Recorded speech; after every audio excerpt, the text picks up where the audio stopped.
All right. Bless you, bless you, bless you. Right after service, pretty much, we'll be joining some other churches at Creek Ridge at 1. Encourage you to come be a part of that. We're looking forward to that.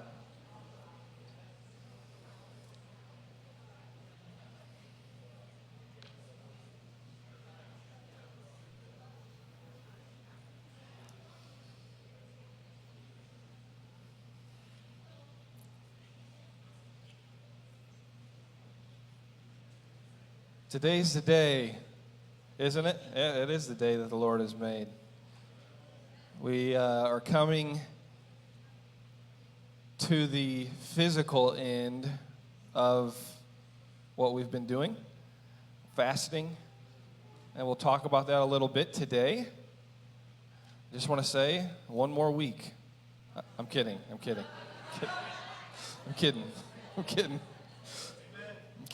I'll duck. No, but we'll talk a little bit about that today. Last week, we came from Jeremiah 42 and talked about being a people who truly want to do things God's way and not just reap the benefits without having the walk.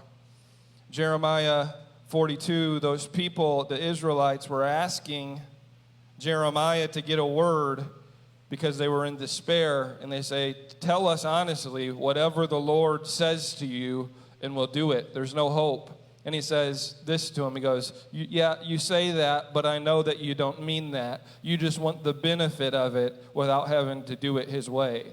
And a lot of times we can find ourselves in the position of wanting the benefits of the Lord and not doing things the Lord's way, people's heads off. He came to save, didn't he?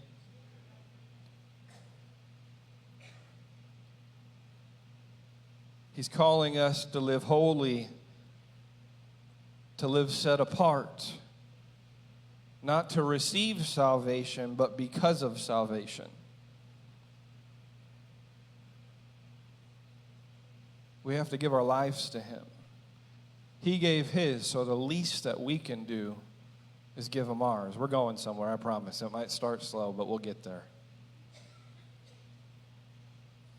I believe Romans 12 ought to be the mission of every believer's life. I believe that this could be the mission statement over every believer's life. Romans chapter 12. To present your bodies as living sacrifices, holy and acceptable, so that's true worship, right? We're going to keep digging. Let's look at verse number 2 this morning. I have trouble counting sometimes, so I might need your help, okay? It says this, don't copy the behavior and customs of this world, but let God transform you into a new person by changing the way you think. Then you will learn to know God's will for you, which is good and pleasing and perfect. Live for him, live holy, it's true worship, and then allow him to transform your mind. Allow him to transform the way that you think. We can look at this narrow-mindedly, and this isn't just talking about obvious secular things. It's easy to say, don't cuss, smoke, drink, fornicate. It's easy to say those things. But those aren't the only things that hurt the heart of God. Those aren't the only, I think that the Lord probably is more gracious to some of that stuff than he is to people that don't put him first. People that know better, but they allow other things to stand in the way. I didn't think that would be very popular.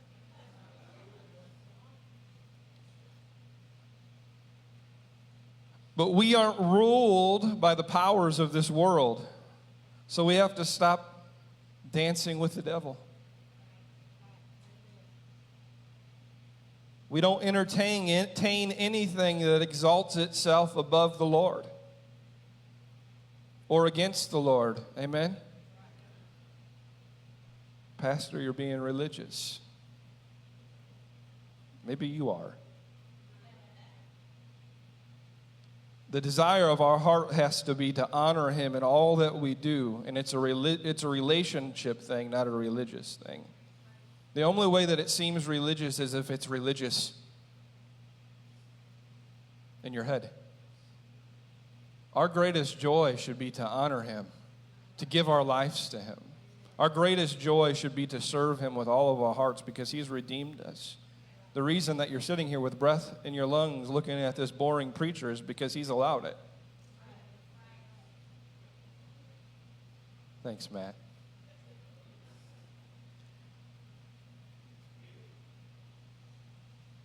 You doing all right?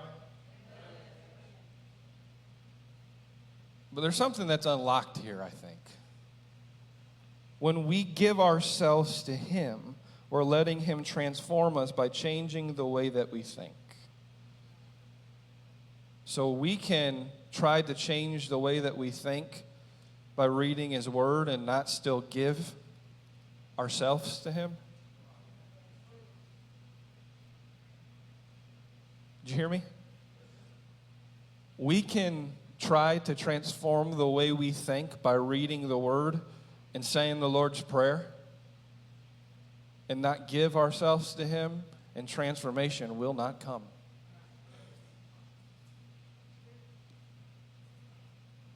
What is this fasting thing that we've been talking about? You're tired of hearing it. I know. I am too. Why do we do that? It's us giving ourselves to him so that we would be transformed. It's saying, Lord, forgive me for exalting things in my life above you and your voice.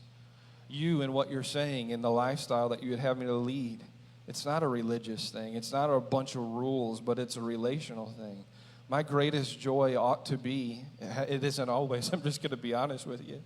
My greatest joy ought to be to honor him. But sometimes honoring him means being nice to somebody I don't want to be nice to. You ever had to be nice to someone you don't want to be nice to before? Well, here's the key, though. I believe this.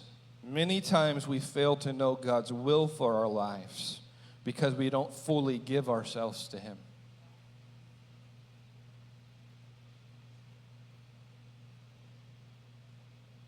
What did it say?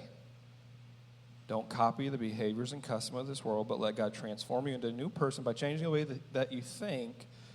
Then you will learn to know God's will for you, which is good and pleasing and perfect. It's on the other side of you giving yourself to him and allowing him to transform your mind. It's living through the lens of heaven and the walk of faith that we have our destinies unlocked, that we have the plans and purposes, the perfect plans and purposes unlocked for us. Have you ever caught that before? I don't know why it hit me in the face this morning.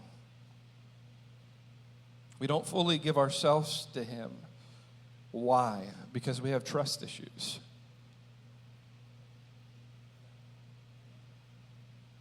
Does he really have what's best for me? Does he really care?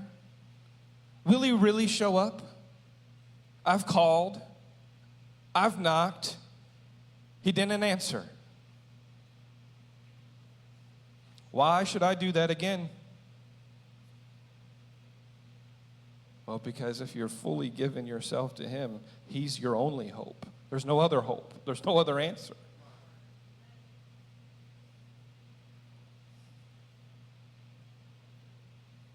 Let's listen to what it says again. When you commit to being set apart, not just out of duty, but being set apart unto the Lord, then you will know God's will, which is pleasing, good, and perfect. As a whole, we've been clearing the lines of communication and tearing down the man-made idols so that we can walk out the perfect will for our lives.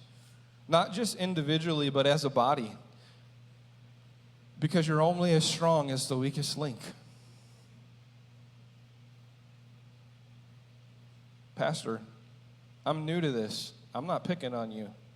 I'm picking on the people that know better. that are willingly saying, I'm not going to participate in that because it costs. Pastor, you're being mean. No, I'm just being honest. He wants, how many of you know this? As much as he has a will, a purpose, and a destiny for us individually, he has one for this church. It's perfect, it's pleasing, and it's good. But it's only when we will commit ourselves to be set apart, to live holy, to live transformed, to live in the image of Christ, that we will begin to walk out that function. Maybe, this is just a suggestion, not an assumption. Maybe we haven't reached the destiny, the plan, and the purpose that he has for us as a whole because he's working on some hearts still.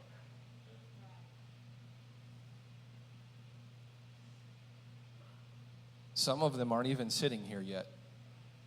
There's some people that need to be here for us to continue to walk and fulfill the purposes and plans of this church that he's working on their hearts right now, but they're not here yet. But they're looking unto a people to be a teetering point, and they're looking at the people that have been inviting them to church, and they're saying, they're not set apart. There's nothing different about them. I'm just going to go on my merry way and keep doing what I'm doing because they're no better than me.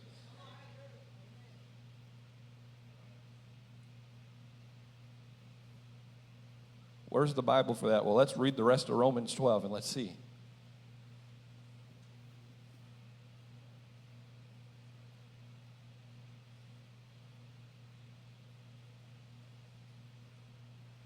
I want to just put this shameless plug in before we move on this morning.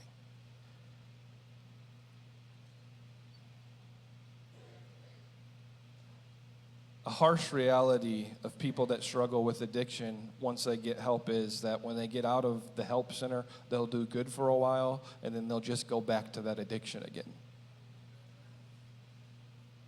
I don't want to come off of a fast where we're saying, Lord, that you're first, and do good for a little while by not being consumed through the avenues of the world, whatever they might be in our lives, to just run back to those things.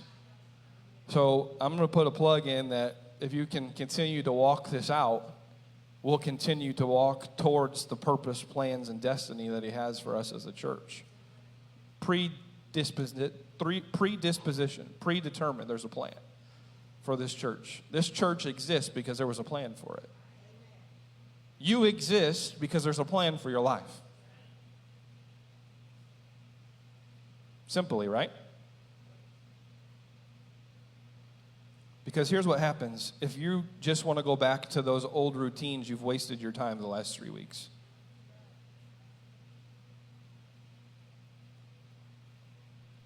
Romans 12:3. Because of the privilege and authority God has given me, I give each of you this warning. Don't think you're better than you really are. Be honest in your evaluation of yourself, measuring yourselves by the faith that God has given you. I think this is the pivot point in our walk with the Lord too. What is it? Being honest with ourselves.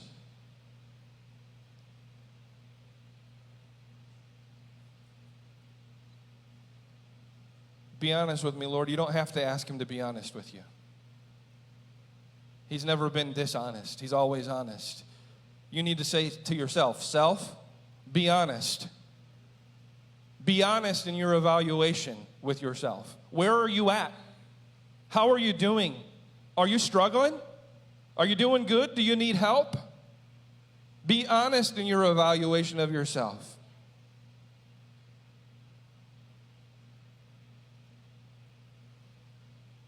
Be honest in your evaluation of your neighbor. Does it say that? No. Who does it say? Who are you responsible for? You. No one's responsible for you like you. I could be responsible for you and say things to you, but if you don't rightly evaluate yourself, what I say does not matter. Be honest in your evaluation of yourself. Where are you? How are you doing? Is he first? Are you living for Him? Are you set apart with Him? If you're not, that's okay. It's not good, but it's okay. You're being honest at least. He can work with that. Be honest in your evaluation of yourself. Why? Because the only person that you're fooling is you if you lie to yourself. Are you walking in the prophetic purposes that God has destined for your life? The Bible says that He formed us and knit us together while we were in our mother's womb. He knew us. He called us forward with a plan and a purpose. We've talked about that often, haven't we? Where are you at? Are you truly walking out the prophetic purposes that God has for your life right now, or are there other things that matter most? Do you know the prophetic purpose over everybody's life in this room today? It's to love God and then love people. That's the prophetic purpose for your life if you didn't know. I'm not a people person. You're not a God person.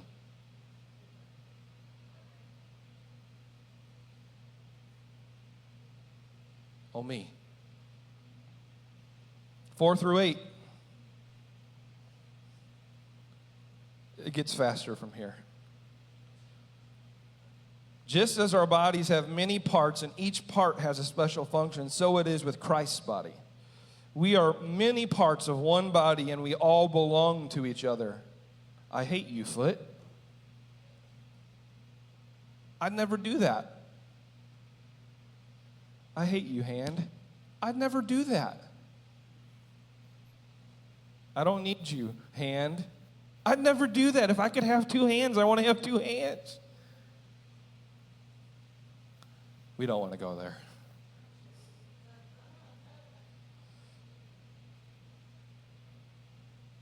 In His grace, God has given us different gifts for different certain things for doing certain things well. So if God has given you the ability to prophesy, speak out with as much faith as God has given you. If your gift is serving others, serve them well. If you're a teacher, teach well. If your gift is to encourage others, be encouraging. If it is giving, give generously. If God has given you leadership ability, take the responsibility seriously. And if you have a gift for showing kindness to others, do it gladly. This ought to be the mission of every believer. This ought to be the chapter over our lives, besides John 3.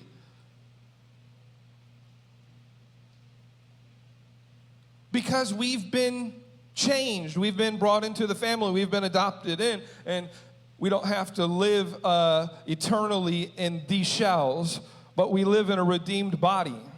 And so we can't fathom the extents that He went to for our sin. It's unfathomable. You can try to, but it's much greater than what you can fathom. We owe our lives to Him. We do. Not out of religious duty, but out of love for Him. I was in the pit. I have days that I feel like I'm there again. But I know that I'm redeemed. I know that it's not the truth. I know there's a prophetic promise and a purpose over my life. Those things come to try to create a chasm between us. Why did sin come? To create a chasm between us and the Lord. Whatever you do, Colossians 3, do it with all your might, all of your ability. Do it unto the Lord. If you are to do, I don't know, the worst job in the world, you're a sewer man.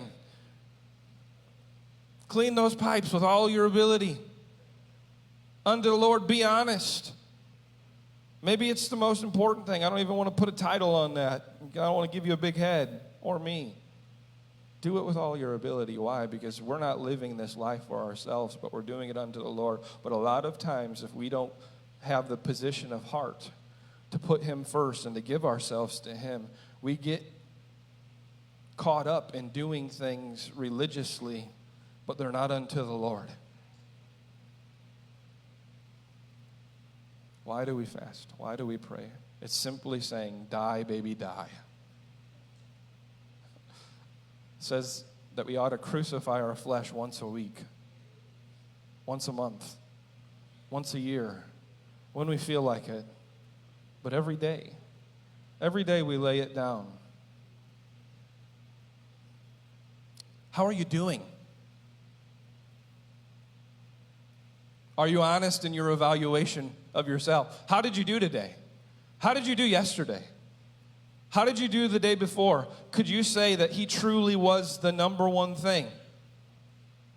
He was the motive. He was the reason you woke up and got going in your day. He's the reason you went to work and they said, "Why are you working so hard?" Because I'm not working for a company. I'm working for the Lord. Or when you went and you loved on that person that nobody loves. Well, why do you love them? They don't deserve love because I'm not loving them. I'm loving him. But you see, we get religious and say, well, they're not good enough. They're too messy. I don't want them to rub off on me.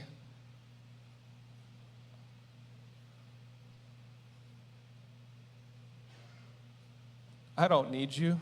What did I just say? That some of those people are looking. Some of those people are going to be sitting in seats right next to you. I want you to look to your left and to your right. Is there room for someone else to sit by you? Who's responsible for that? Who's responsible for that? Seriously. It's not about numbers, but it is. Because we can chase what the world wants us to chase, and that's notoriety, and that's to be figures and to have clout. But when we die, that stuff doesn't go with us. Do you know there's only one thing that can go with you, and it's the work that you did here on earth for the Lord? Brother, I love you. There's a work that he's doing in you, right? Right now, I'm just going to pretend because I know that you love the Lord. Hey, man, I really love you. I see that you're in this mess. I got a great group of guys. I want to meet with you. If you'd like to, would you just come with me and let's hang out? I see that you're struggling. Real simple. Just simple stuff like that. Maybe it doesn't start with that, and it's just, hey, man, you're struggling. I love you. There's a purpose for your life. Don't give up.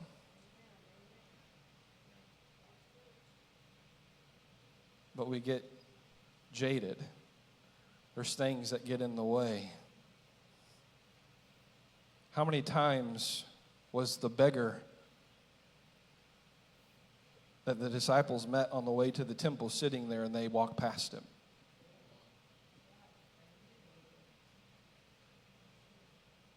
How many times have you walked past the beggar?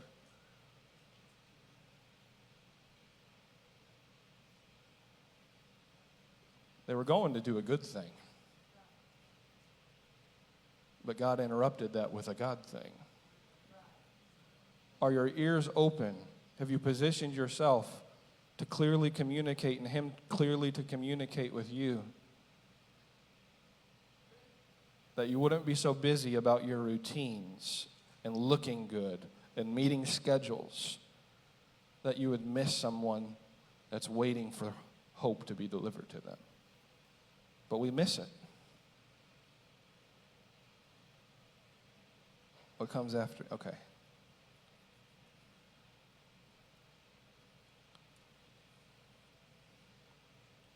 You ever given someone a gift before just for them to never use it and then you find out? Anybody ever given someone a gift before just to find out that that person never used it? How do you feel about that? How does it make you feel? Or how about this? They use it when they're around you because they feel obligated to use it. How does that make you feel? What does the Lord feel? What does the Lord feel? Because every one of you that are sitting in this room today, you're gifted. You're gifted. The Lord's gifted you uniquely. The Lord's gifted you to make a difference. The Lord's gifted you. What does that really mean? He's equipped you to be a difference maker. He's given you tools to be a difference maker, but a lot of times, like those people that we gave gifts to, that didn't use them, we find ourselves in the same position. The Lord's given you the ability to speak, but you won't speak because you're too scared. He's given you the ability to work with your hands and to bless people, but you won't do it because you've got projects at home.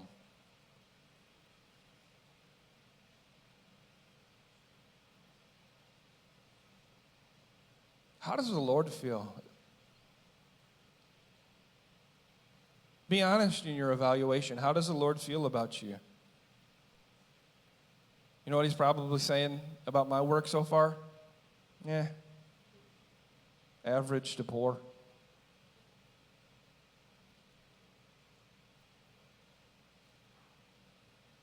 That's just being right in my evaluation, because I know that there's more that I could be doing. I know that he's gifted me in ways that I've not capitalized on the giftings that he's given me. Well, Pastor, you're the pastor. What do you mean? We don't want to hear that. Well, I'm just being real with you. There's giftings that I need to work out. There's giftings that I need to give into. Anyways. 9 through 13. Here's the whole point of it. Don't just pretend to love others. Really love them. Hate what is wrong. Hold tightly to what is good. Love each other with genuine affection and take delight in honoring each other. Never be lazy, but work hard and serve the Lord enthusiastically. Rejoice in your confident hope. Be patient in trouble and keep on praying. When God's people are in need, be ready to help them. Always be eager to practice hospitality. How are you loving?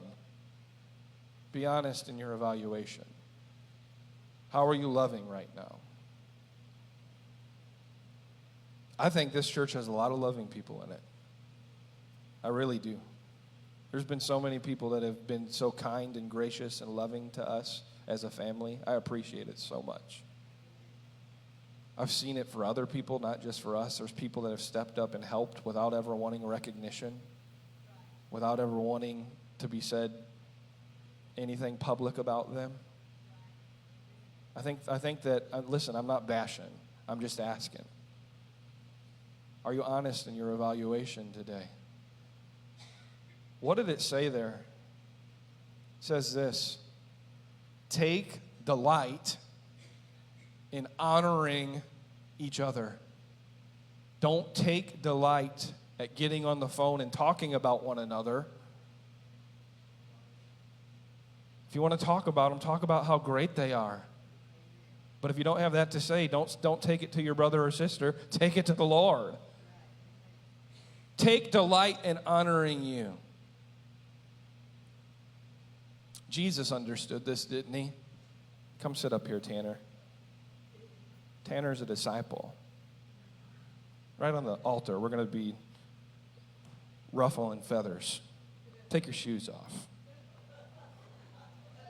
Take your sock off. I'm sure.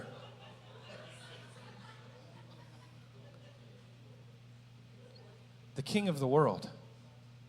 One's fine. If you want to do both, go for it. We don't want a close-up. Just kidding. What did he do?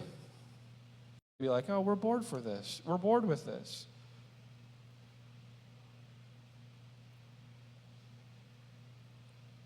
Ordinary people. Don't be too good to sit with them, to minister to them. Don't think that you know it all. I want to tell you that the best lessons I've learned in life, a lot of the best lessons I've learned in life have come from 6-year-olds, a 4-year-old, and a 1-year-old. Never forget it. Come on, let's raise our voice. Jesus is in this place. Dad, you don't need to raise your voice. Jesus is already here. Huh? 4 years old.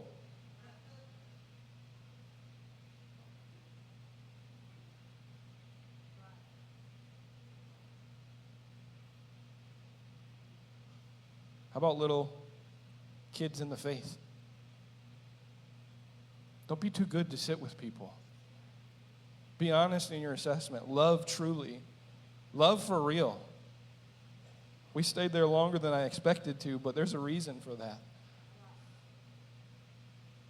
How are we doing? How are you doing? Verse 17, never pay back evil with more evil. Do things in such a way that everyone can see you are honorable. How do you do that? Living upright, holy, set apart. Not so people could see how holy you are, but so that they could see Jesus.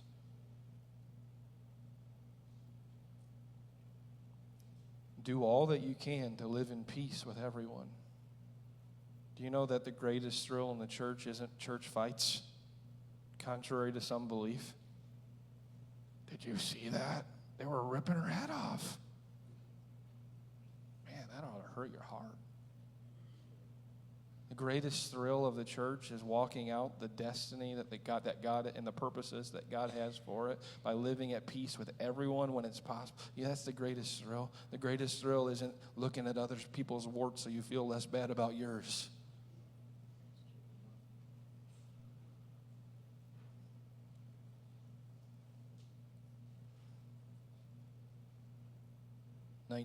Dear friends, never take revenge. Leave that to the righteous anger